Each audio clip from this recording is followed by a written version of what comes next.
Une chute a glacé le sang.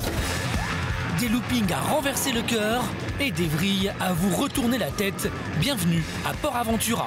Le plus gros parc à thème d'Espagne, à moins d'1 heure de Barcelone, emploie 4000 personnes.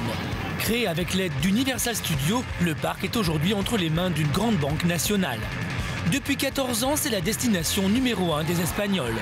Un parc qui vous emmène sans bouger dans une vingtaine d'ambiances différentes, au Far West, en Chine, au Mexique ou en Polynésie.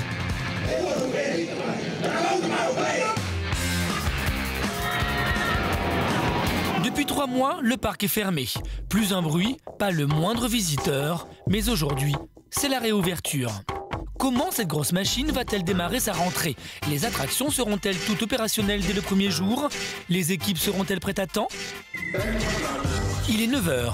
Juste avant l'ouverture, l'équipe dirigeante est sur le pied de guerre. Le principal défi, dépasser les 3 millions de visiteurs cette année et faire en sorte que toutes les attractions soient infaillibles. Pour Christina, l'une des 11 responsables du parc, l'enjeu est de taille. Et toi, Christina, au niveau des attractions, comment ça se passe? Pour la maintenance, tout est OK. Et concernant le fonctionnement des attractions aussi, rien à signaler, tout va bien.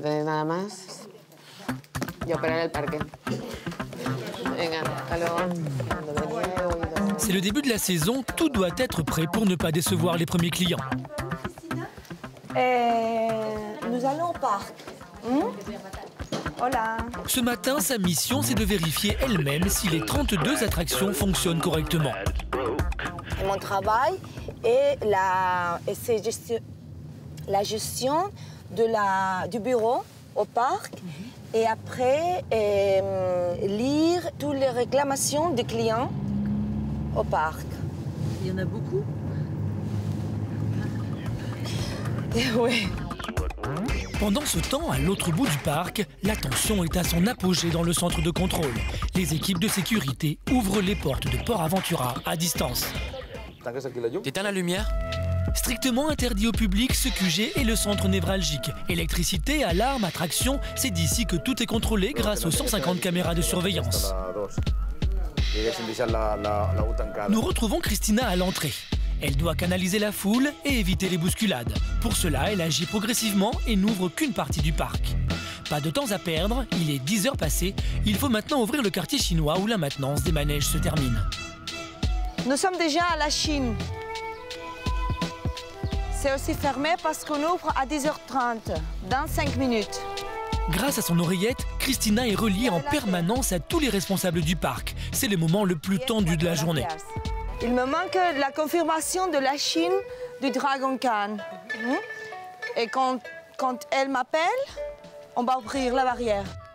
Suspense pour Christina, tout se joue maintenant sur l'ouverture du quartier chinois. S'il y a foule, c'est signe que la journée sera bonne. Voilà. Voilà. Hola, Lolo. Bonjour, comment allez-vous? Bien, oui? 10-4, gracias. Pues si no tenéis inconveniente, Si pas de contre-indication, on va procéder à l'ouverture. Ce matin, ça démarre bien, le public est au rendez-vous. C'est même la cohue, les gens trépignent d'impatience. Dès que le signal est donné, il y en a même qui apparaissent de partout. Regarde, les gens, ils sont même dans les plantes. En coulisses, comment les équipes vont-elles gérer l'affluence? Sont-elles suffisamment rodées? Ne vont-elles pas céder à la panique?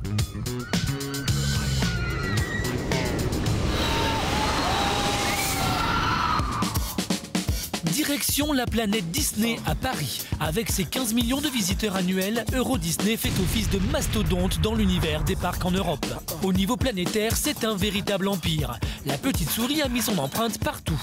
D'abord en Californie dès 1955, elle a ensuite atterri en Floride aux États-Unis, à Tokyo au Japon, puis en Chine.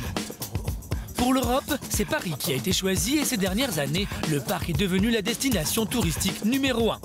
Euro Disney fait travailler plus de 13 000 personnes dans les attractions, mais aussi dans les 6 000 hôtels et 70 restaurants que possède le parc. Et pour servir Mickey, on ne fait pas mieux qu'une américaine. Voici Kat, la grande prêtresse des shows Disney. Cette ancienne danseuse de musical dirige une armée de 15 metteurs en scène, 7 jours sur 7. Je vous présente Emmanuel Normand, qui est un des top show directeurs, metteurs en scène dans l'équipe. Tu es prêt pour ce soir? Prêt à faire un filage vers minuit et demi à peu près. Kat est sur tous les fronts. Sa mission, mettre sur pied tous les spectacles vivants du parc. Pour l'heure, elle n'est pas encore sur le terrain. Elle doit d'abord s'occuper de ses équipes. Alors ici, on est à la division spectacle. Bonjour! Surprise! Alors voici l'équipe de scénographie. Ah bah oui, c'est le moment. Hein? Donc il y a Olivier, il y a Yves, il travaille sur tout ce qui est le design de décors, de chars de parade, de scènes, des accessoires, tout ce qui peut permettre au spectacle de prendre vie dans un environnement magique. On enchaîne? La magie, Kat la connaît sur le bout des doigts. Arrivée dès l'ouverture du parc en 1991, elle a démarré en bas de l'échelle. OK. J'ai commencé à travailler pour les toutes premières parades, les toutes premiers spectacles. J'avais beaucoup à apprendre parce que pour moi, comme chorégraphe, c'était faire une chorégraphie sur un proscenium. Mais là, il a fallu faire une chorégraphie ambulatoire qui continue, on avance, on avance, on avance, sinon le chat, il va rentrer dans les danseurs. Donc c'était énorme et c'était très, très, très intéressant. Toujours énormément de variétés, jamais 2 jours pareil. Position de gender aujourd'hui. Jamais à court d'idées, sa motivation est exactement la même qu'à ses débuts. Je suis quelqu'un qui vient du théâtre, qui vient du vivant. Moi, mon meilleur vitamine, c'est l'applaudissement, le sourire sur le public. S'ils ne m'aiment pas, ils me jettent des tomates. S'ils m'adorent, ils vont rester debout en faisant des tapes dans les mains et ça me donne l'impulsion de continuer. Et ça fait près de 20 ans que ça dure. Une fois que les idées naissent dans l'esprit de Kat, son rôle est de s'assurer de leur bonne réalisation en studio. Direction donc les répétitions en banlieue parisienne. Kat doit se rendre dans les coulisses du spectacle de High School Musical 3. Véritable succès interplanétaire, c'est le film numéro 1 aux États-Unis. À Euro Disney, l'équipe de Kat a voulu créer sa version inédite de la comédie musicale. La troupe est composée de 30 danseurs, âgés en moyenne de 20 ans. Ils ont été choisis aux 4 coins du monde après des mois de casting. Ici, ils apprennent à danser et à chanter. Les répétitions ont débuté il y a déjà 2 mois. Le spectacle doit être prêt dans quelques jours. Il sera à l'affiche 6 mois dans le parc. À 22 ans, Scott vit sa première expérience à Paris. Il vient tout droit de Californie où il a été repéré lors d'un casting. Mon agence m'a appelé. J'ai décroché le casting. Ils m'ont appelé quelques semaines après et m'ont dit qu'ils aimeraient beaucoup que je vienne ici. J'étais emballé, j'ai saisi cette chance. C'était un des endroits où je voulais absolument aller. C'était parfait, l'opportunité parfaite et la chance extraordinaire et je ne l'ai pas ratée. Bonjour! De son côté, Shirley vit un rêve elle aussi. À 18 ans, elle se produira pour la première fois et découvre ici l'ambiance familiale des répétitions. Ce que j'aime beaucoup, c'est qu'il faut jouer, qu'il faut chanter en même temps, c'est qu'il faut se donner à fond et ça c'est bien. Et qu'on soit tous ensemble, c'est bien, quoi. Pas moins de 3 coachs veillent sur eux en permanence. Chaque petit détail compte pour que la magie opère durant les 25 minutes du spectacle. Une performance difficile selon la coach vocale. Normalement, on est dans un théâtre, dans une salle. Là, ils sont à l'extérieur, avec les intempéries, le soleil, le vent, enfin, plein de choses qui font que ça peut être un petit peu compliqué. Et donc, j'essaie de leur apprendre à gérer ça. À jour J-7, coach et danseurs n'ont plus beaucoup de temps pour se rôder sur le show. Il reste encore quelques ajustements à peaufiner. Parce que nous, on peut être sévère, critique, perfectionniste. En même temps, on les adore, donc on les encourage, etc. Mais parfois, il faut qu'ils voient ce que ça donne quand ils ont un vrai public devant eux. Le compte à rebours a commencé pour Kat et nos 30 danseurs. Tiendront-ils la cadence? Kat sera-t-elle fière de ces nouvelles recrues? L'île de Tenerife aux Canaries, 25 degrés toute l'année. Des kilomètres de plage, le paradis terrestre pour 5 millions de touristes et surtout le rendez-vous des surfeurs et des véliplanchistes. C'est ici qu'a grandi Michael. À 22 ans, ce Parisien au look de surfeur vit sur l'île depuis qu'il est enfant. Aujourd'hui, il nous emmène dans son petit coin de paradis. Nous sommes au Ocean Park. Le plus grand parc aquatique d'Europe conçu par une famille d'origine allemande. 200 000 mètres carrés surplombant la mer et 30 toboggans pour le bonheur des petits comme des plus grands. Mordu de sport nautique, Michael a réussi à se faire embaucher comme secouriste dès l'ouverture du parc il y a 1 an. Et comme chaque matin, une petite transformation s'impose. Là, ça, c'est ma tenue de travail. C'est pour pouvoir travailler bien à l'aise avec un bon short, un bon t-shirt. La casquette, le sifflet surtout obligatoire. Les lunettes très importantes pour le reflet du soleil avec l'eau. Et puis là, bon, bah, je suis prêt pour rejoindre mes amis et commencer à travailler. Ah, voici. C'est bien fermé, c'est bien à l'aise. Pour notre surfeur, direction l'attraction vedette qui décoiffe, une chute libre à plus de 50 km/h. Là, on arrive à mon poste, le kamikaze, avec une hauteur de 30 mètres. À peu près, c'est 10 étages de hauteur d'un immeuble. 170 marches à franchir, l'ascension commence. Une simple formalité pour notre sportif. Mais arrivé au sommet, la tension monte. Buena Yeray. Ahí vamos. Une vue à couper le souffle. Peureux s'abstenir. Une descente qui dure moins de 5 secondes. Comme une bombe, vous tombez à pic dans un petit tube à travers une piscine de piranhas. Bon, vous êtes prête? Non.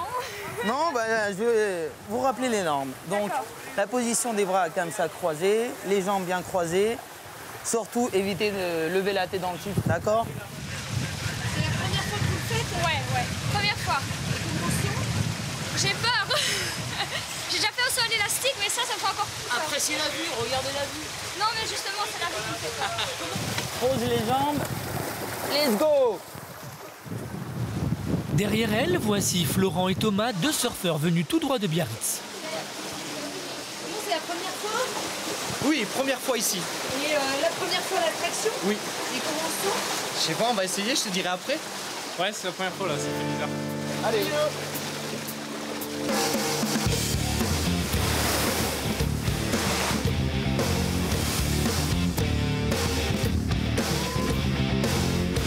Attends là, gros.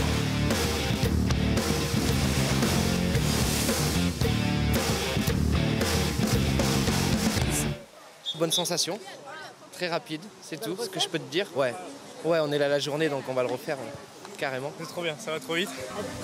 Super. Nous laissons Florent et Thomas faire le plein de sensations fortes pour la journée. Nous retrouvons Michael un peu plus loin dans le parc. Dès qu'il a un moment de libre, il aime s'y promener et apprécier le décor. Mais notre blondinet surfeur cultive un rêve complètement fou depuis qu'il travaille au parc. Arrivera-t-il à le réaliser ?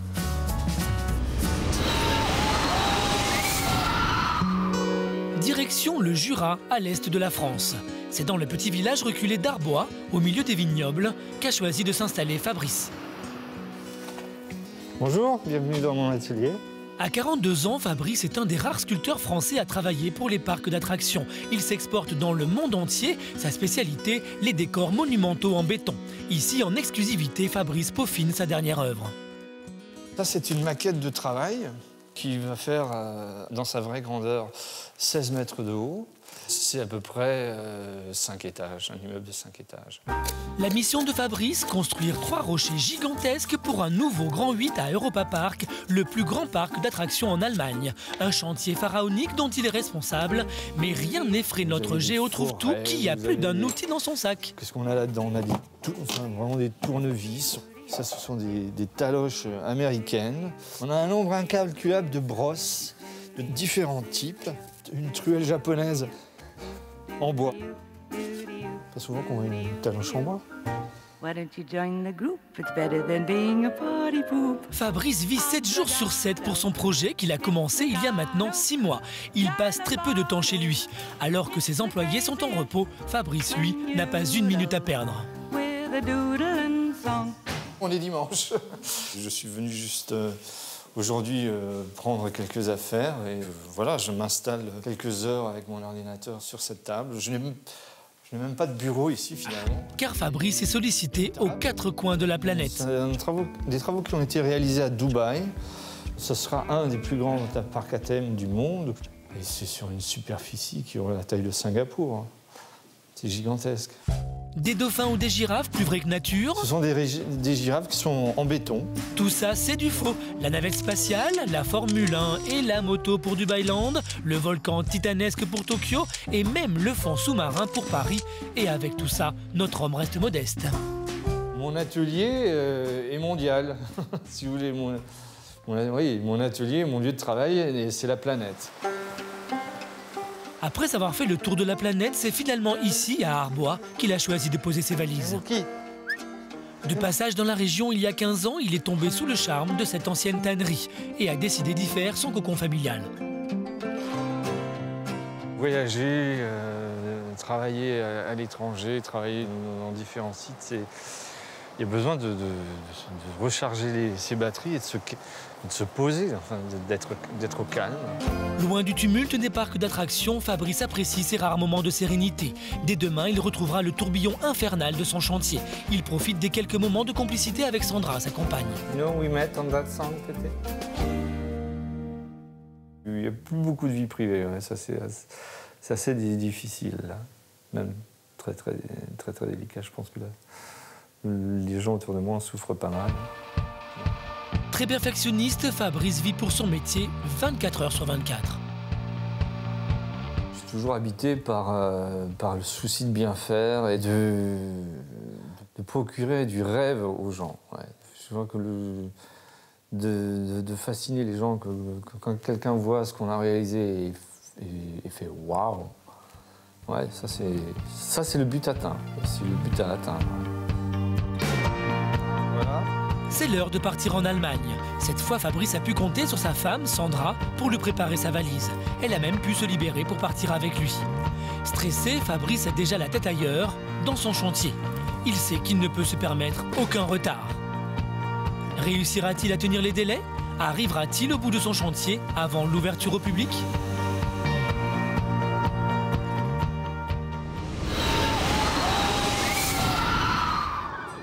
Retour à Port Aventura.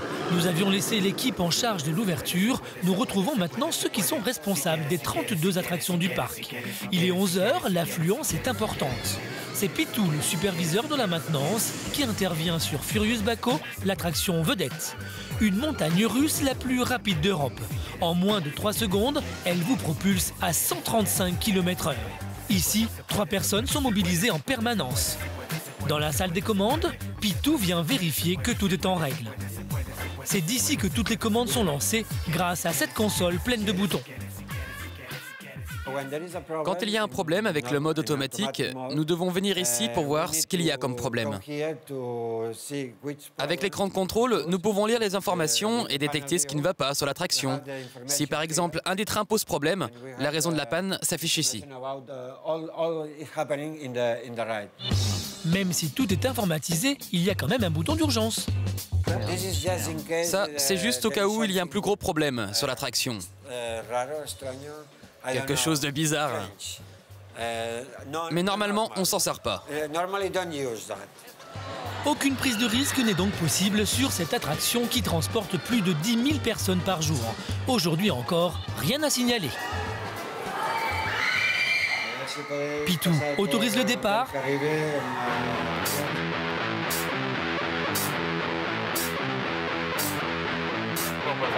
C'est parti pour le grand frisson.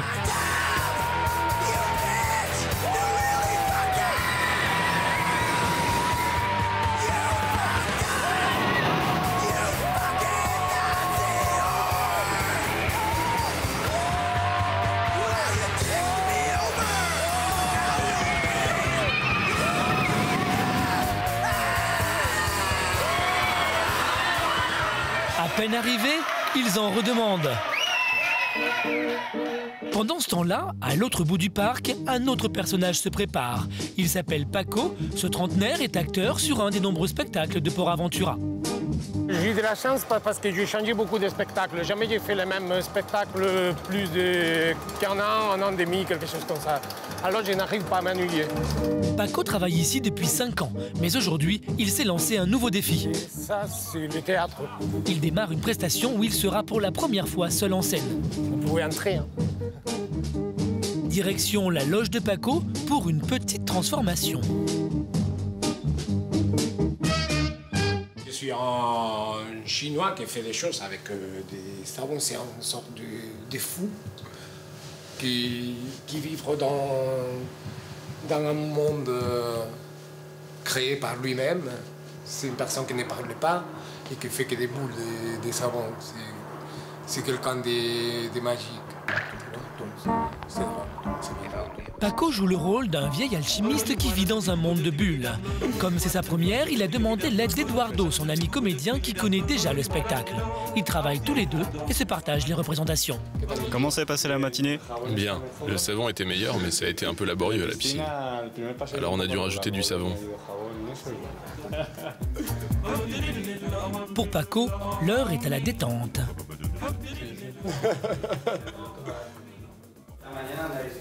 Tu penses déjà à la pièce de tout à l'heure? Oui, normalement oui, mais parfois tu penses à les choses que tu dois acheter au supermarché, quelque chose comme ça. Quand je me maquille, oui, quand je suis sur la scène, pas du tout. Mais maintenant, oui, pourquoi pas. Des contractions apparentes, car à l'intérieur, le trac monte. C'est aussi la première fois qu'il joue dans un spectacle muet. Pour moi, c'est plus dur. Parce qu'avec les tests, tu peux improviser, tu peux sortir toujours de quelques problèmes. Sans test, c'est plus difficile. Bon, c'est notre façon de travailler, c'est notre langage du théâtre. Nous laissons Paco se concentrer pour sa grande première. Arrivera-t-il à surmonter son angoisse? Le public sera-t-il au rendez-vous?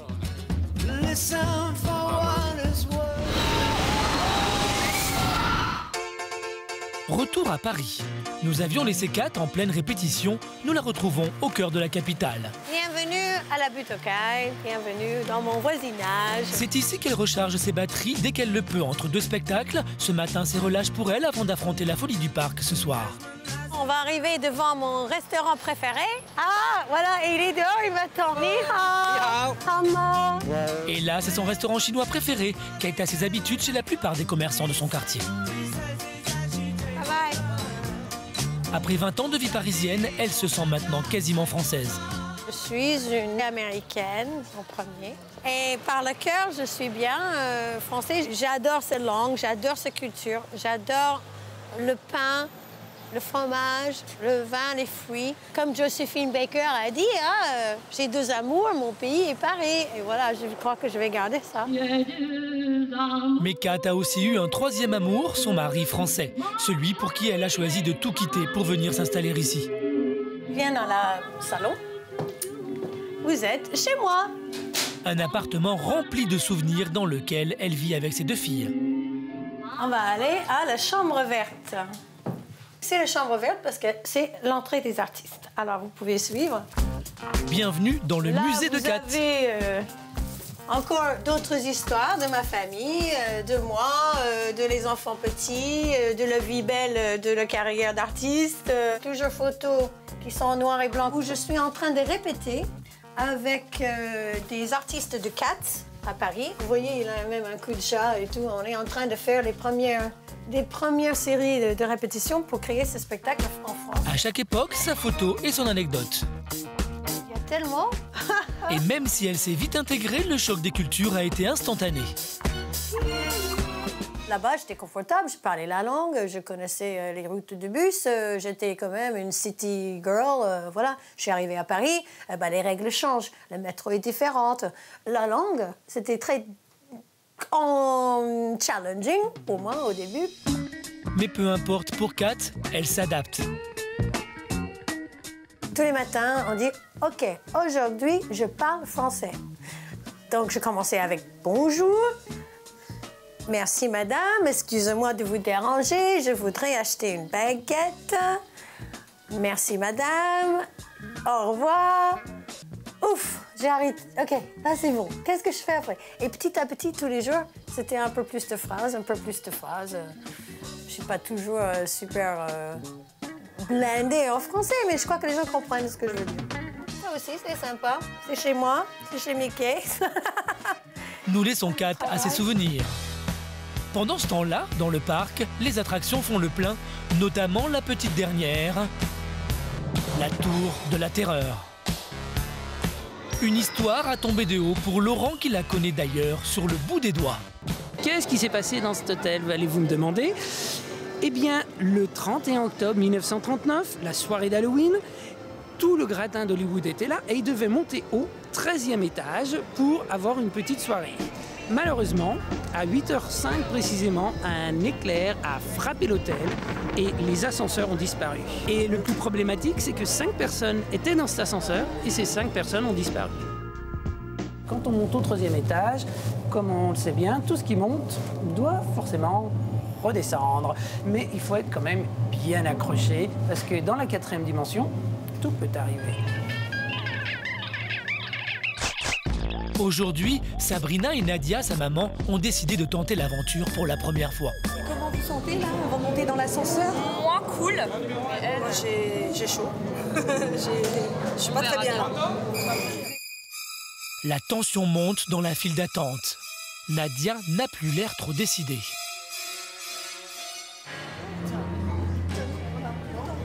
Mais maintenant, c'est trop tard. Direction hôtel, vous recommande fortement de vous tenir à vos chapeaux, lunettes, famille, amis et tous autres objets ou personnes que vous aimeriez conserver dans cette dimension. Je vous souhaite un agréable séjour, enjoy your stay. Si vous avez besoin de quoi que ce soit, c'est trop tard.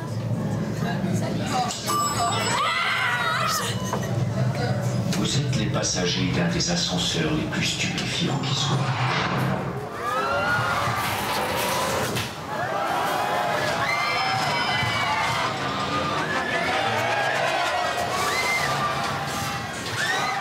En fait, vous ne tombez pas vraiment.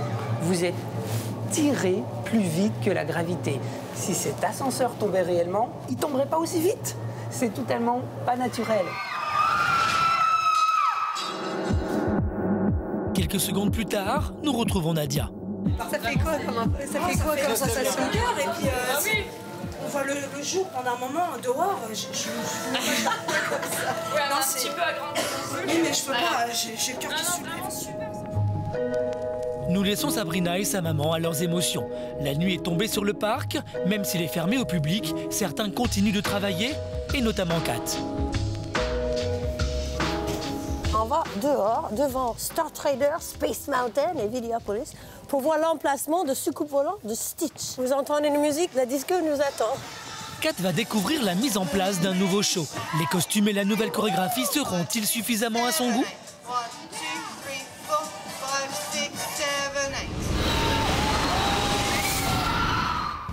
Retour à Tenerife. Nous avions laissé Michael en plein rêve et c'est dans cette jolie maison canarienne, au bord de la mer, que nous le retrouvons. Il habite ici avec sa maman et sa sœur. Bonjour, bienvenue chez moi. Rentrez. Maintenant, je vais vous présenter mon univers de surf. Dès qu'il a un moment de libre, Michael aime se remémorer ses meilleurs exploits et se laisser porter par son rêve ultime, surfer la vague de Siam Park. Dès qu'il se réveille le matin, c'est la même rengaine. J'aime bien me réveiller le matin et voir l'ambiance surf. Voir que j'ai ça dans la tronche, ça me dit bon, allez hop, on va surfer. On va pas se payer un tube aussi grand, mais on va essayer de le faire. En attendant de devenir surfeur, Michael a quand même les pieds sur terre. Devenir professionnel aux Canaries coûte cher et les sponsors sont rares. De nature obstinée, il préfère travailler dur pour économiser. Moi, les études, je les ai laissées quand j'avais 18 ans. J'ai pas réussi à faire mon bac. Et puis, j'ai commencé à bosser. Style canarien, bosser. Et puis là, maintenant, c'est le sport, c'est le travail, c'est la famille. Et après, les études, ça viendra un peu plus tard. Et en même temps, je vais faire des stages pour avoir un peu plus d'expérience. À 22 ans, Michael est un jeune homme très responsable. Depuis la disparition de son papa, il a pris très à cœur son rôle d'homme à la maison. J'ai remarqué comment ma mère a élevé 2 enfants, elle toute seule. Ça m'a donné beaucoup plus de courage aussi pour maintenant lui donner un coup de main et voir que la remercier d'un côté de cette façon. Alors un peu d'argent en fin du mois, coup de main à la maison, la sortir en voyage de temps en temps, c'est la remercier de cette façon. Il est temps pour Michael de retourner travailler. Pendant ce temps, nous retrouvons nos 2 Frenchies, Florent et Thomas, au pied des attractions, bien décidés à faire le plein d'adrénaline. On passe là-dedans? Ouais, je crois. C'est gros. Le dragon, un colosse de 40 mètres de haut. Un regard peu engageant, c'est le poids lourd du parc du haut de ses 50 tonnes d'acier et de marbre. Unique en Europe, il vous précipite dans une chute à 20 mètres de haut où vous perdez tout sens de l'orientation. Attention, accrochez-vous.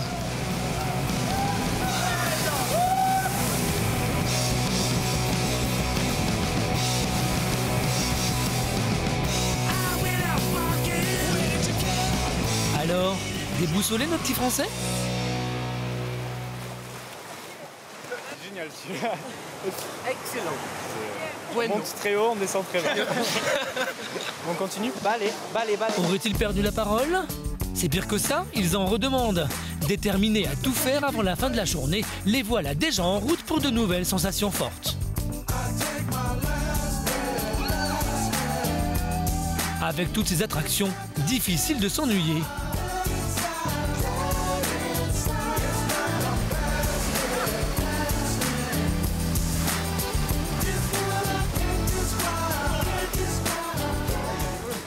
Petit mais sympa. Les trucs à 4, c'est sympa quand même. Des attractions qui décoiffent pour Florent, mais le parc compte surtout sur son arme fatale. Le décor, vraiment, sans hésiter, c'est vraiment magnifique, quoi. Les éléphants partout, il y a tout, on se croirait pas à Tenerife, à l'étranger vraiment. On se croirait en Thaïlande pour être plus précis. Les références au pays ne manquent pas. Le parc est rempli de temples et d'éléphants de toutes les tailles. Le responsable à l'origine de ce coup de génie, c'est lui. Amoureux des paysages et de déco thaïlandaise, ce trentenaire allemand n'a pas trouvé mieux que de reconstruire un petit bout de la Thaïlande sur cette île volcanique. Nous avons voyagé en Thaïlande, visité tous les plus beaux endroits. Puis on les a copiés et on a travaillé avec les architectes thaïs pour créer cet espace.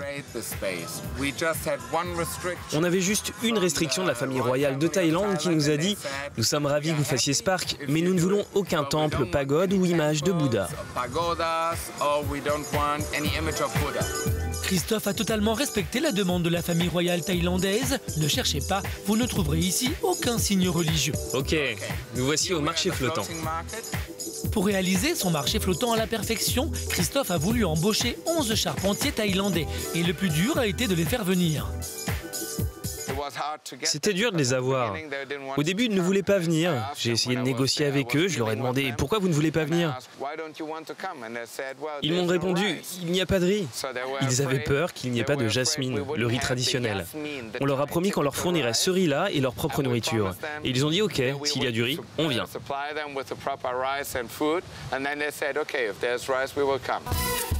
Au total, il aura fallu 50 millions d'euros et 6 ans de travaux pour sortir de terre Siam Park.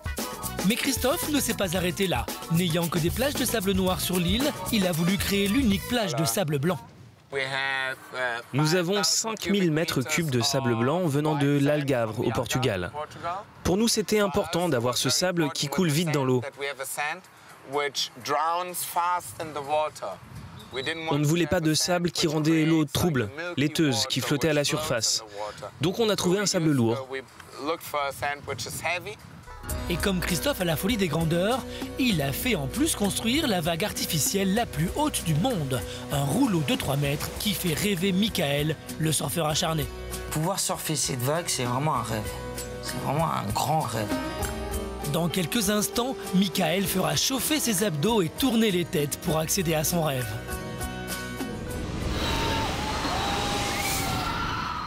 Bienvenue dans la boue. Nous avions quitté Fabrice chez lui avec sa maquette. Le revoilà sur le chantier de la toute dernière attraction d'Europa Park, le plus grand parc d'Allemagne. Cette fois, Fabrice est au pied de sa montagne de rochers de 25 mètres de haut. Pas une minute à perdre, Fabrice n'a plus que quelques semaines pour finir son œuvre. À peine arrivé, Fabrice fait le tour de son équipe. Ici, il fait travailler une quarantaine de personnes. Tous viennent des 4 coins de l'Europe et à chaque fois, il s'adapte et s'exprime dans la langue locale. J'ai 3 années au Japon et je me débrouillais pas trop mal, oui. Je pouvais diriger une équipe japonaise en japonais, avec une terminologie assez technique et très sommaire, mais ils comprenaient, on se comprenait quand même. Il reste moins de 4 semaines avant l'ouverture au public. Le décor prend doucement forme. Javier, bon dia. Il ne reste plus qu'un rocher à terminer. C'en est un, ça. Ça, c'est un des rochers que vous avez vu sur la maquette. Là. Bon. Le rocher de Fabrice fait aujourd'hui 25 mètres de hauteur et chaque petit détail compte. Regarde, les silhouettes sont un peu droites encore. Hein. Ça, faut vraiment regarder. En haut de l'échafaudage, l'équipe est en train de travailler le béton pour créer la surface du rocher, l'étape la plus cruciale de la sculpture. Pour mener à bien cette mission, Fabrice choisit scrupuleusement les gens avec qui il travaille. Oui, les gens sont des artistes ici. Ce sont des gens qui composent, qui recherchent. Donc pour moi, c'est un travail artistique. D'un côté, Luis. Venu tout droit du Portugal, il suit Fabrice depuis plus de 15 ans sur tous ses chantiers. C'est un bon maître, on va dire. C'est un excellent maître. On apprend beaucoup de choses. De l'autre, Enrique, sculpteur également, travaille sur l'apparence du rocher. Et il a sa technique pour le rendre le plus véridique possible. Donc là, il est dans une deuxième phase, qui est la texture du rocher. C'est-à-dire qu'on lui donne une matière. Alors, moi, j'associe ça ou je compare ça à la cuisine. On a nos petites cuisines, on fait nos petits trucs. Même si le chantier est souvent difficile, car il faut savoir travailler sous la pluie ou le froid glacial, Fabrice aime que son équipe donne le meilleur d'elle-même. Pour moi, la satisfaction, c'est d'arriver en se disant, voilà, aujourd'hui, on a fait ce qu'on a pu faire. Alors là, on a gagné. Je pense qu'en général, c'est gratifiant parce que le résultat est là. Au même moment, à l'autre bout de l'Allemagne, se joue un autre chantier, celui du Grand 8 qui viendra compléter les rochers de Fabrice.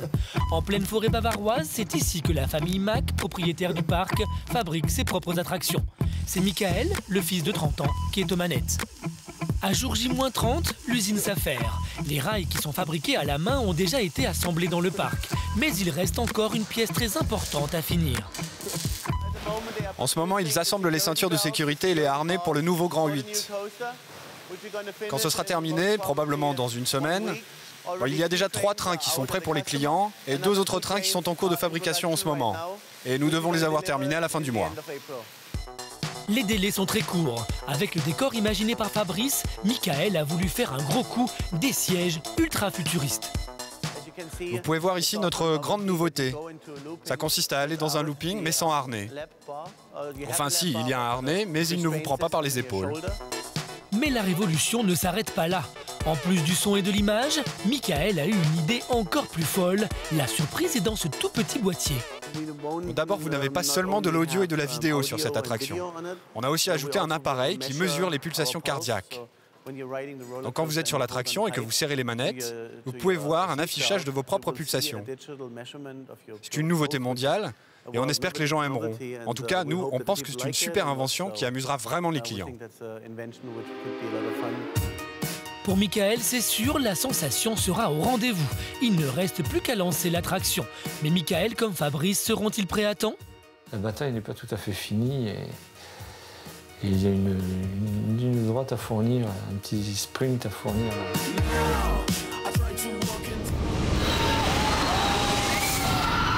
Retour à Disney. Nous avions laissé Kat chez elle au milieu de ses souvenirs. Oui, Emmanuel, t'es parti où? C'est au milieu du parc vide, après la fermeture au public, que nous la retrouvons, en pleine effervescence. Ah ben il est presque 11h. Donc je me suis habillée pour aller dans le parc, pour répéter, à la nuit. Parce que quand tout le monde dort, c'est là où on travaille.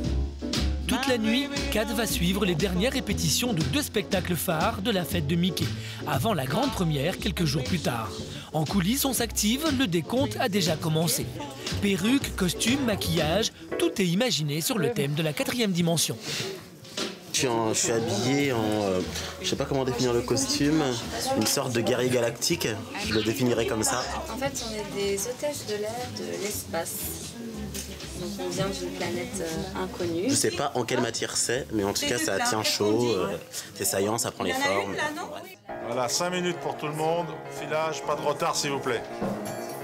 L'heure tourne, minuit passé. Ce soir, c'est la nuit de la dernière chance. Habiller et maquiller les 8 danseurs en très peu de temps est une véritable performance. S'il manque un petit coup de crayon sous l'œil ou quoi, s'il vous plaît, sortez quand même. Pas une perruque de travers ou un chapeau qui tombe, le temps est écoulé. Ah, oui. Allez, ça va, tout va bien. Maclor et Sacha sont enfin prêts. 1h du matin, le débarquement commence. Merci d'accueillir l'équipage aérodynamique.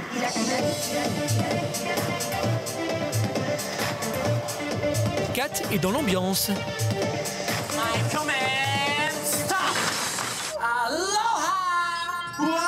Place au DJ fou.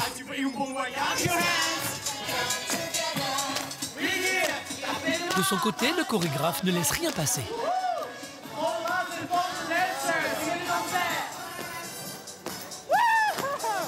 Waouh! Vous êtes tous engagés comme membres officiels de l'espace! Kat joue la doublure d'enfant à merveille. C'est gagné pour Stitch, Kat est sous le charme. Parfait! Et maintenant, on descend! We're going now! Bye bye! Je crois qu'il y aura trop de monde et pas assez de pastilles. Donc en gros, vous êtes jamais stressé, vous Peut-être pas en la caméra. Pendant ce temps, à l'autre bout du parc, les ouvriers installent un nouveau décor. Main Street, la rue principale, change de visage spécialement pour la fête de Mickey. Juste à côté, pas de répit. Il est 2h du matin, c'est le moment idéal pour tester le plus gros spectacle de la fête de Mickey, où une trentaine de danseurs se produisent en simultané. Bonsoir, je suis Stéphane, je viens de Paris. Hi, I'm Rebecca and I'm from Brighton. Hi, I'm Aidan and I'm from Scunthorpe. Hi, I'm Lauren and I'm from Portsmouth. Hi, je suis Sandrine et je viens de Paris. Hi, I'm Kat and I'm from New Jersey. Pour les 80 ans de sa petite souris, l'équipe de Kat n'a pas lésiné sur les moyens. Une scène gigantesque de 13 mètres de long, plus de 50 danseurs et personnages sur scène en même temps.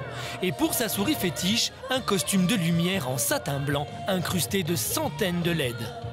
Un casse-tête pour la chorégraphe en chef qui est obligée de se faufiler avec Kat sur un échafaudage pour contrôler les placements de chacun de ses danseurs.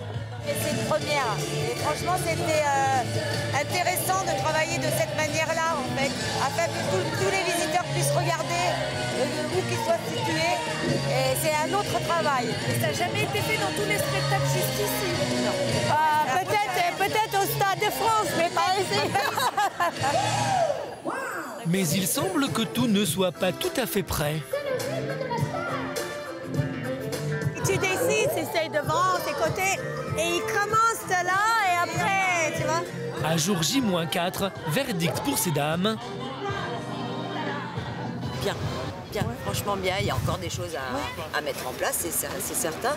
Mais franchement, tous les jours, on avance et dans le bon sens. Et je suis contente. Quelques nuits blanches en perspective pour Kat et ses équipes. Auront-elles assez de temps? Le public sera-t-il bluffé par toutes ces nouveautés? Retour en Allemagne.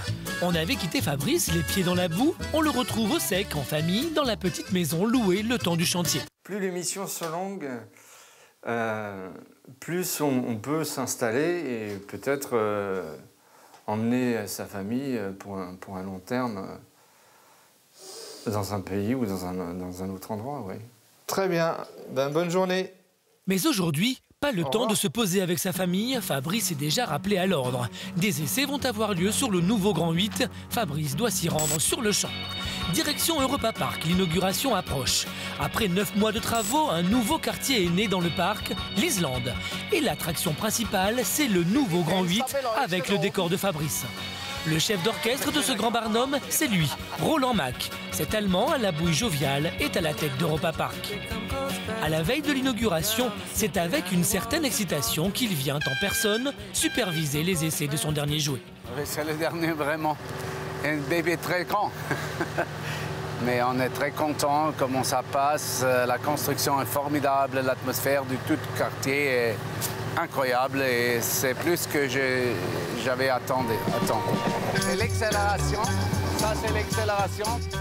Et à chaque essai, ça lui fait le même effet. Sac. Power pur, hein, super. Le power est incroyable. Hein. La force de Roland, c'est qu'il a gardé son âme d'enfant. En 1975, ce visionnaire ouvre avec son père le premier parc sur le thème de l'Europe, bien avant l'Europe politique. Aujourd'hui, avec ses 4 millions de visiteurs annuels, c'est une véritable institution en Allemagne. Amateurs de grands frissons, l'Eurosat, l'Euromir ou le Silver Star vous feront trembler, tandis que le Poséidon finira par vous tremper. Tout ça dans un tour d'Europe de moins de 24 heures. Je crois que c'était une idée fantastique parce que on peut traverser toute l'Europe ou 13 thèmes de l'Europe dans une ou 2 heures. Il n'y a pas de frontières. Mais ces idées, Roland ne les a pas eues tout seul. Il est issu d'une lignée de forains qui existe depuis plus de 200 ans. Dans le musée du parc, il a même consacré tout un mur pour retracer l'histoire des 8 générations. C'est un arbre de toute la famille Mack. Ça a commencé avec Paul Mack. Paul Mack, il était dedans, là-bas. C'était le fondateur de la firme Mack. Dès le XVIIIe siècle, la famille se fait un nom en construisant des carrioles, des calèches, puis des roulottes et enfin des carrousels. Mon papa, ici... C'est Franz Mack, le papa de Roland, qui passe à la vitesse supérieure en créant le premier Grand 8 en bois en 1920, qui se démonte et se remonte, jusqu'à l'arrivée de Roland. Les plans, c'était de prendre la ferme de mon père et de continuer de construire des manèges. Mais c'est tout changé avec l'idée de l'Europapa. Depuis le premier coup de pioche, en passant par les premiers manèges ou l'avènement de l'Europe, 33 ans d'histoire se sont écoulés. Le parc n'a cessé de se métamorphoser jusqu'à aujourd'hui, jour J pour Roland et Fabrice. Comme Roland, Fabrice sera-t-il satisfait de son travail? Quelle sera la réaction du public? Bon, on y va, on tente le coup.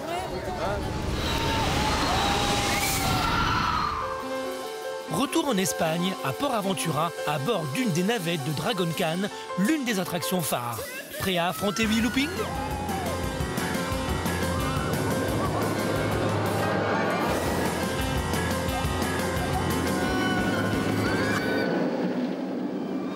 Nous avions laissé Paco en pleine concentration pour sa pièce. C'est dans les coulisses de Dragon Khan que nous croisons Pitou, en charge de la maintenance.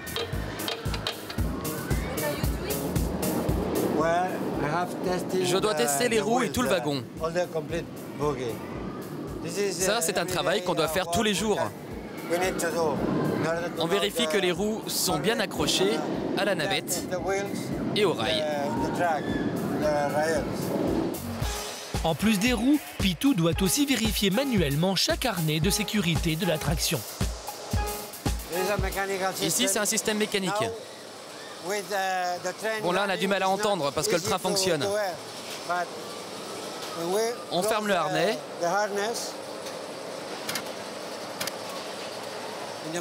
Et le matin, quand le parc est fermé, on compte tous les clics. Et ça, pour chaque siège. Pour être sûr que tout fonctionne parfaitement. Et là, c'est bloqué. Ce sont des gestes qu'il fait plusieurs fois par jour. Et pour montrer que tout fonctionne, il a tenu à nous faire la démonstration. On peut essayer. Regardez, je ne peux pas sortir. Aidez-moi, s'il vous plaît. Prenez la tige pour me sortir. Merci. Une fois Pitou libéré, nous le laissons partir pour une nouvelle intervention. Pendant ce temps, à l'autre bout du parc, une autre attraction attire les plus téméraires. C'est Huracan Condor, une tour de 100 mètres de haut. Le principe est simple, 20 personnes dans 5 nacelles. Une fois assis, elle vous emmène au sommet avant de vous lâcher dans le vide à plus de 100 mètres de hauteur. Dans l'une de ces nacelles, 4 Français amateurs de sensations vraiment très fortes ont pris place. Comment vous sentez avant de la faire? L'adrénaline à fond. Le plus difficile, c'est le vertige. Mais après, ça va. Moi, je suis les copines, mais comme ça. Et vous, jeune homme? Et vous, écoutez, chère dame, j'y suis. Je ne peux plus rien faire maintenant. Je suis obligé de subir. Donc on y va, en espérant que tout se passe bien. On va la sortie. Ouais, ça marche. Le cœur palpite. Accrochez-vous, c'est parti. Après une lente montée, la chute semble fatale.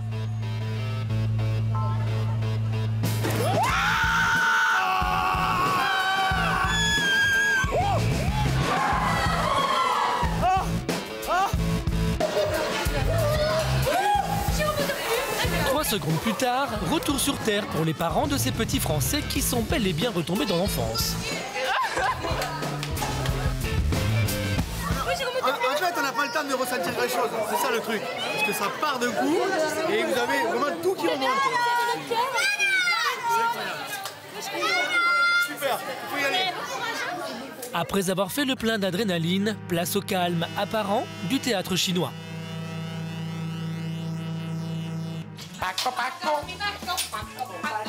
Nous retrouvons Paco, notre acteur, plein d'entrain. Oui.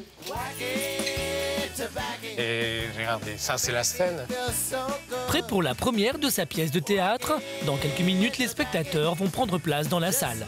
Mais avant, il préfère encore faire quelques essais. On va voir. Ça marche. Ça marche pas trop bien. Et là, c'est l'angoisse. Les bulles de savon n'ont pas l'air de se former. Et nous? Tu es sûr que le savon est mieux maintenant? Moment critique pour Paco, tout son spectacle repose sur les bulles qu'il peut fabriquer. Mais aujourd'hui, rien ne sort. Et pour lui, oui. Je n'ai rien fait. Pendant qu'Eduardo, son ami acteur, essaie de son côté, Paco tente les plus grosses bulles. Mais là encore, c'est l'échec.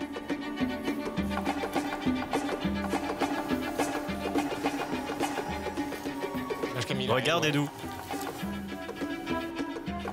Paco est complètement désemparé. Il commence à paniquer.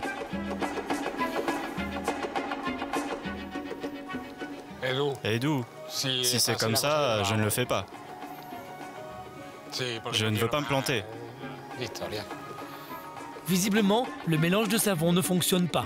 Il faut faire vite, une réunion de crise est improvisée pour Eduardo et Paco.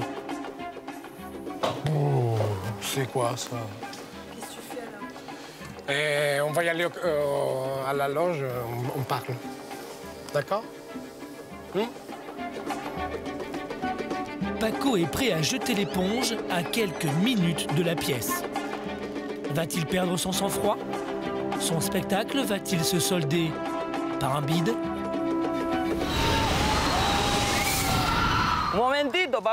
À Tenerife, nous avions laissé Michael en plein rêve. Nous le retrouvons prêt à démarrer sa journée de travail à Siam Park et l'ambiance est plutôt détendue.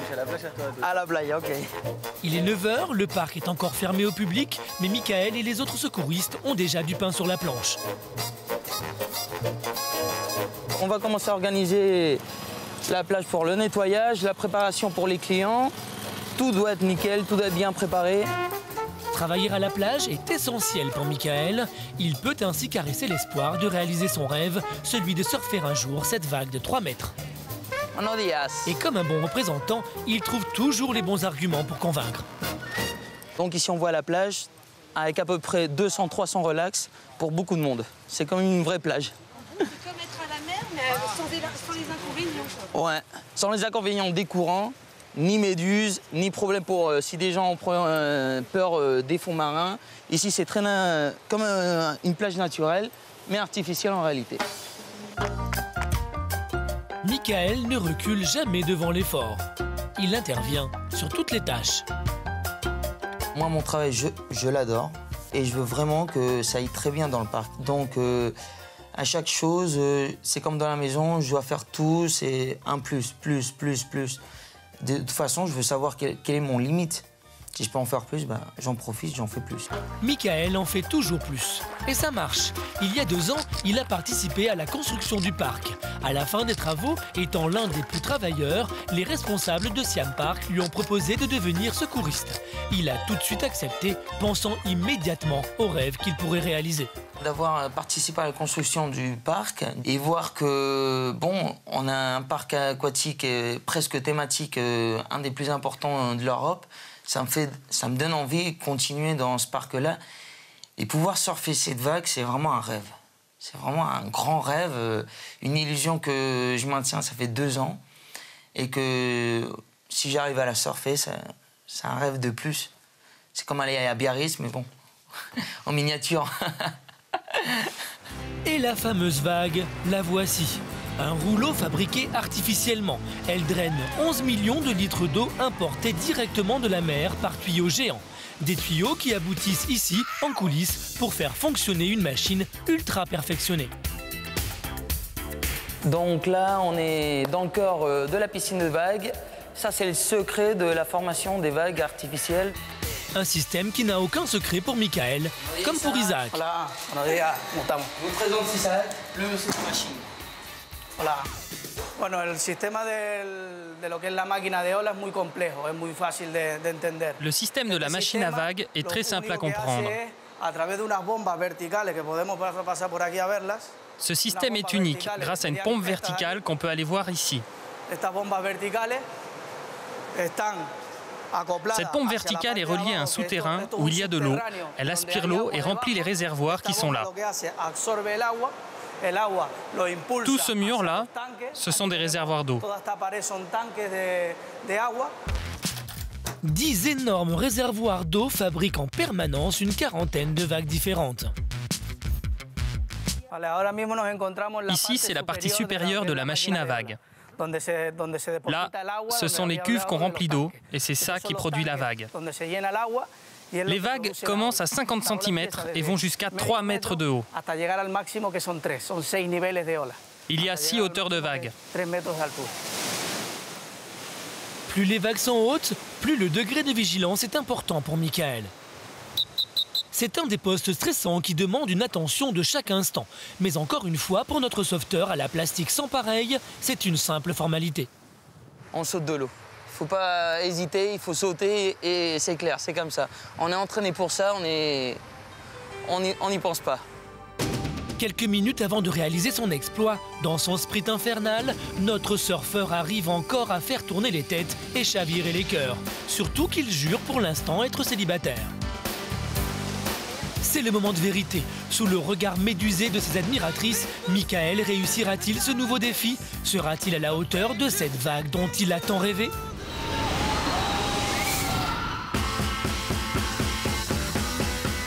Retour sur scène dans le théâtre de Port Aventura. Une partie de l'équipe s'affaire autour de la piscine. Il faut absolument la nettoyer avant le début du show, quelques minutes plus tard. On avait laissé Paco en plein doute quant à sa représentation. Nous le retrouvons en coulisses, transformé en apprenti chimiste. Regarde, un litre. C'est 1 litre de ce savon et 5 de l'autre. Paco a finalement décidé de monter sur scène. Mais insatisfait par la qualité du savon qui lui permet de faire des bulles, il a préféré tout refaire avec Eduardo. On peut rien faire avec les savons comme ça, c'est pas évident.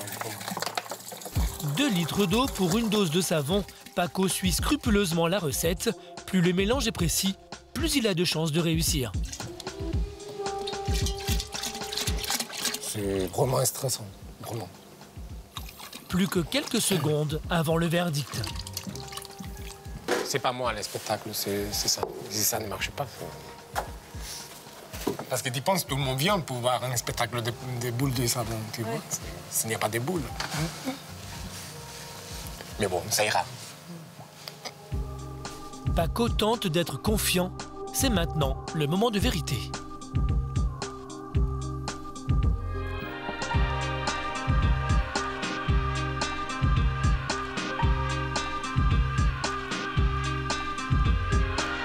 Verdict pas terrible, mais Paco n'a plus le choix.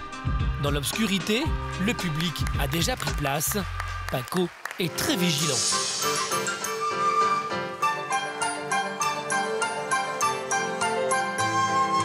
Ça démarre plutôt bien, même si tout n'est pas parfait.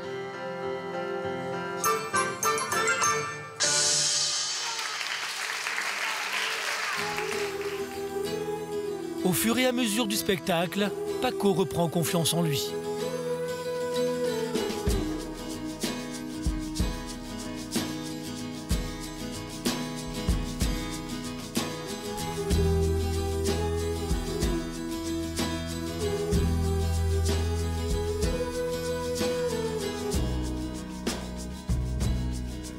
presque réussi pour la piscine.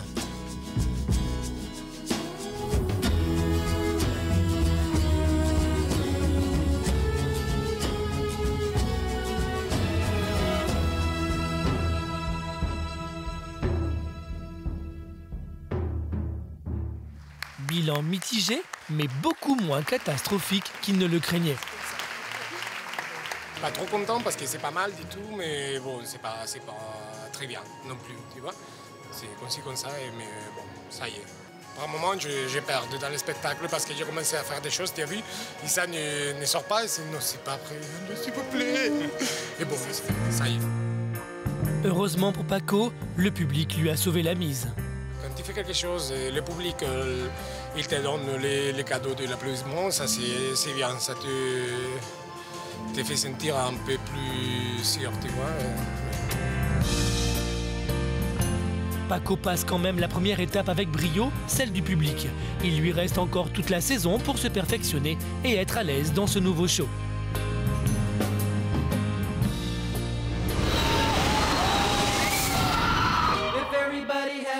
C'est le jour J pour Michael. Le parc lui a enfin offert le rêve qu'il attendait depuis 2 ans, celui de surfer le fameux rouleau de la piscine à vagues que seuls les professionnels testent d'habitude. Alors pour conquérir cette vague impressionnante, notre surfeur vedette a sorti sa plus belle planche.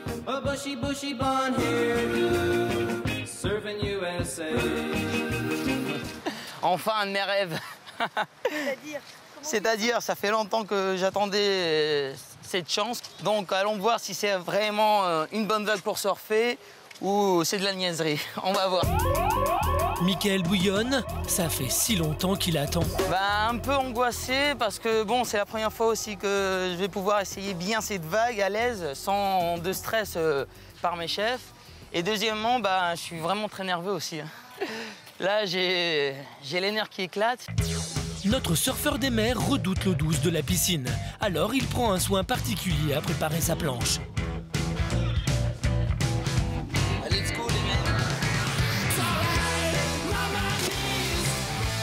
En un rien de temps, il se jette à l'eau. Les 3 premières tentatives ne relèvent pas vraiment de l'exploit.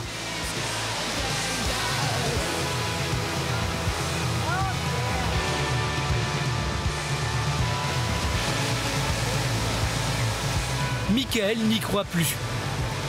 Mais la 4e tentative sera la bonne.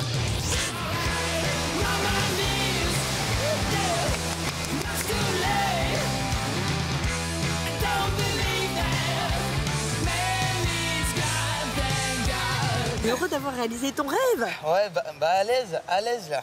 Là on va voir. On va maintenant commencer à surfer côté droit. On va voir ce que ça va donner cette fois-ci. C'est la prochaine étape, c'est ça? Ouais. Et t'es content de toi? Ouais, moi ça va. Mais il fait bien frais là.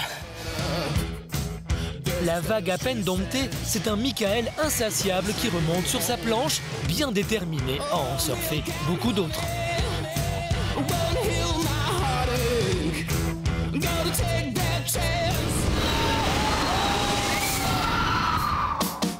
Main Street affiche complet, la fête de Mickey est lancée. 2 ans de préparation, des centaines de danseurs et plus de 1000 personnes mobilisées jour et nuit, 7 jours sur 7, pour en arriver là. C'est le train qui arrive. 8 nouveaux spectacles sont lancés dans la même journée, un record. Kat est un peu nerveuse, pas une erreur ou un retard n'est envisageable.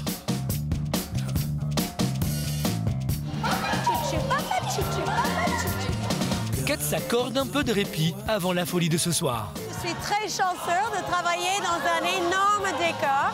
On dit que Main Street USA, c'est la plus grande scène du parc. Mais déjà, à l'autre bout du parc, un autre show l'attend.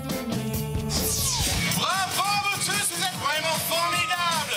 Vous êtes tous prêts maintenant! Baptême du feu aussi pour nos danseurs galactiques, Maclore et Sacha. Ils sont prêts pour enchaîner les shows 7 jours sur 7.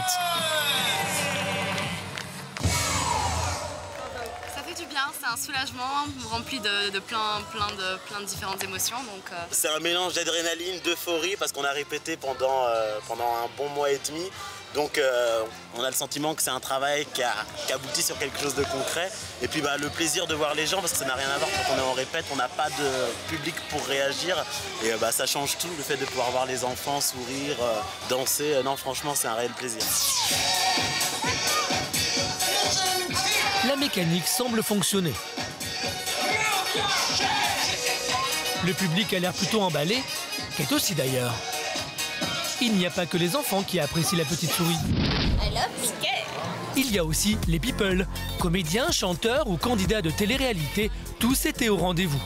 C'est plus Walt Disney dans l'ensemble que Mickey particulièrement. Moi je sais que c'est ses 80 ans, donc je vais pas... On est venu draguer Tic et Tac et Pluto aussi qui est pas mal. Je suis un grand enfant, ça c'est sûr. Will the sun ever shine again? It's one of our favorite songs. La nuit est tombée, des dizaines de drôles d'oreilles ont envahi le parc. La grande scène du château s'est transformée en discothèque géante. Près de 3 mois de travaux ont été nécessaires pour construire cette piste de danse gigantesque. Les dizaines de personnages et danseurs arrivent, prêts à prendre leur marque. C'est fou, hein? Jamais fatiguée, Kat nous livre son fameux secret pour garder la pêche. On dort, on prend les vitamines, on fait le power plate, on fait exercice, on fait le pilates, on essaie de garder le moral, on essaie de rester en recul. En général, dans les parcs d'attractions, les parents emmènent leurs enfants. Ici, c'est l'inverse, c'est Pauline, la fille de Kat, qui emmène sa mère. Je l'entends tous les soirs parler de ce qu'elle fait. Et genre, moi, je suis là, genre, maman, elle est trop créative. Genre, comment elle fait pour avoir autant d'imagination dans une seule journée, j'ai droit à 50 000 histoires et ça depuis que je suis toute petite. Et genre, c'est trop bien. Le rideau s'ouvre, le show démarre. Surprise! Au départ, Kat est anxieuse, mais elle peut souffler. Aucun impair n'est à signaler. Et pour vous aujourd'hui, sous le soleil ou sous la pluie, on va rigoler et bien s'amuser. On va danser et même chanter avec la brigade, mais surtout avec vous et vous. Elle se détend très rapidement. Elle vit même le spectacle à 300%. Depuis le début. Bare necessities, the simple bare necessities. Forget about your worries and your strife. Oh yeah, I mean the bare necessities. That's why a bear can rest and eat with just the bare necessities of life. Oh yeah.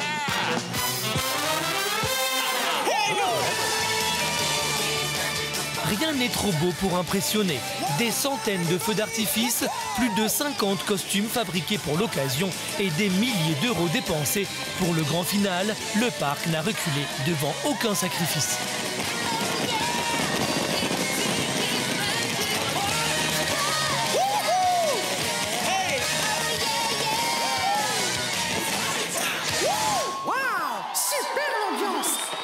Le spectacle terminé, Kat est déjà remerciée.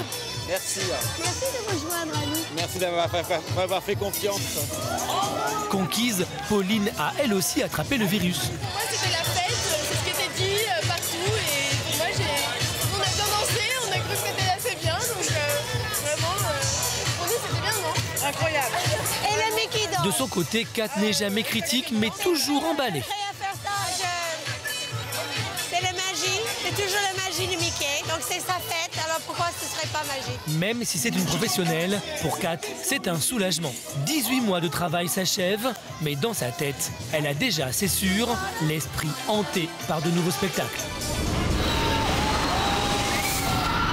Près d'Europa Park, ce matin, c'est l'effervescence au Santa Isabel, l'un des hôtels du parc. On a mis les petits plats dans les grands, des stars locales de la chanson, du sport, Miss Allemagne ou encore des fans triés sur le volet ont été invités. Roland Mac et sa famille tiennent absolument à leur présenter leur nouveau bébé, le Blue Fire. Dans la foule, Emmanuel et Arnaud. Ils ont fondé un site internet de fans de parcs d'attractions et font partie des rares Français à avoir été conviés. La conférence de presse, moi personnellement, je suis satisfait. Ils ont fait un effort. Ils ont fait un super effort. Une première impression plutôt bonne pour nos experts, mais ils ne tiennent pas à attendre plus longtemps. Direction le nouveau quartier islandais.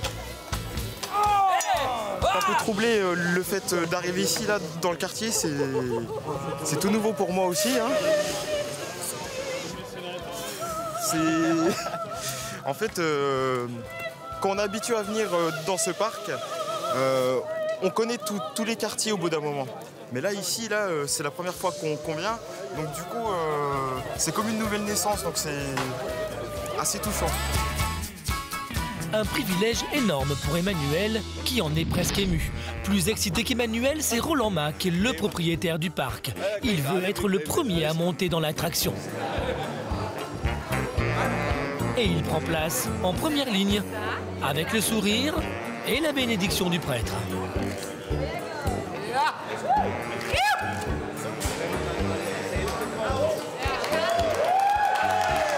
Dans un nuage de feux d'artifice, le train part dans un démarrage par catapulte.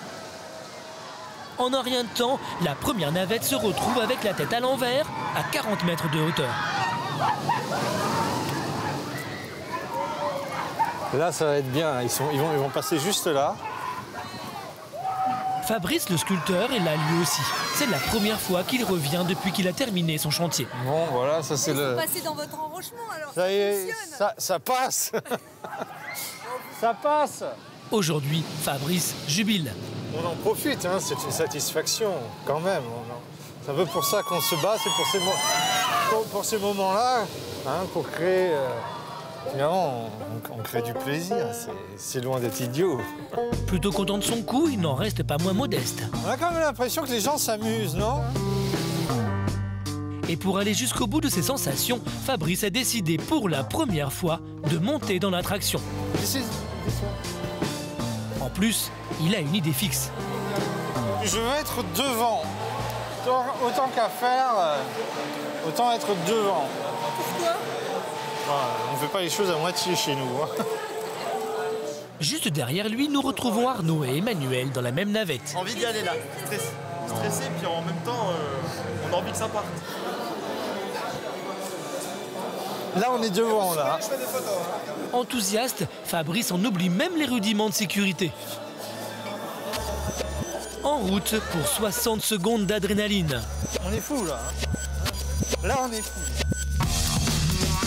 Un premier haut le cœur au démarrage, et pas le temps de respirer, vous êtes déjà soulevé comme en plein vol. Un autre looping vous donne l'impression de tomber. Mais la dernière vrille à 360 degrés finit par vous mettre la tête à l'envers. Bref, un cauchemar. Visiblement, Fabrice est un peu chamboulé. Il faut le faire, hein, il faut le faire. Vous en avez les larmes aux yeux, non? Moi, je suis sensible, c'est pour ça. C'est génial. Il n'y a pas de mots, c'est le meilleur du parc. Et c'est quand on est à l'envers, on tombe, quoi. Si on n'est pas retenu par l'engin, on est par terre. Que du bonheur. Franchement, j'arrive pas à trouver les mots tellement que je suis ému. À ce point-là? Ouais, franchement, ouais. Emmanuel et Arnaud ont même déjà prévu d'attribuer une note. Moi, personnellement, je mettrais 8 sur 10. C'est excellent, ouais. 9. 9 quand même. Il est plus gentil que Paul. Et tellement emballés qu'ils y retournent déjà.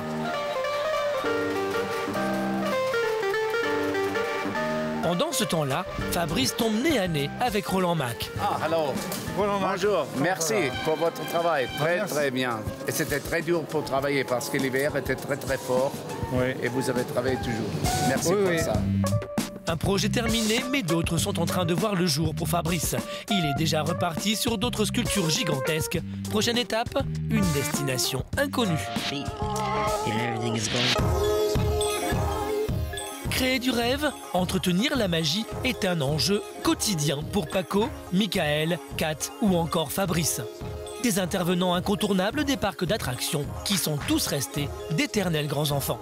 Chaque humain doit rester enfant. Si on n'est plus fasciné ou si on n'est plus émerveillé, on est mort. Je pense que plus qu'un travail, c'est une inspiration d'avoir les sourires des enfants, c'est ça qui est la merveille.